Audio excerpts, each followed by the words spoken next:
Well, hi, everybody. I'm Deb Richardson. I am a Navy veteran. And shout out to all my North Carolina Tar Heel Griffinite groups. Since I couldn't chat, I wanted to at least give them a hi. I have been married to the love of my life for 49 years.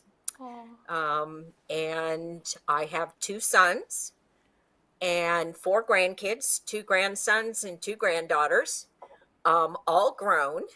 The youngest one is now 19 years old, and it seems so strange that they've grown so fast. But oh, they all live around us. Kind of one is to the east and one's to the west, 4 miles in each direction, so they're very close. Um, we retired from the military, both of us. We retired together in a joint ceremony, Navy veterans. And we're now living up in the northeast corner of North Carolina, above the Outer Banks, on a 10-acre, I call it the farm, where did we raise fruits and vegetables.